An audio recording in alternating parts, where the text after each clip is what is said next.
Is one side of your headphone or speaker louder than the other?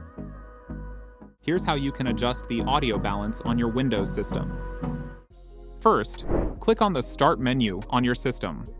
Search for Sound Settings and open it. Or simply right-click on the speaker icon in the taskbar and select Sound Settings. In the Sound Settings window, scroll down to Advanced Settings.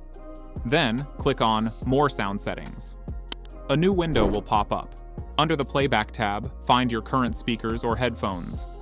Then, click on its Properties. Now go to the Levels tab. Click the Balance button next to the volume slider.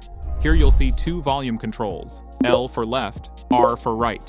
Drag the sliders to adjust the volume of each side individually.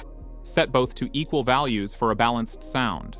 Once you're happy with the audio levels, click OK. Then click OK to save your settings. And that's it. Subscribe for more Windows tips.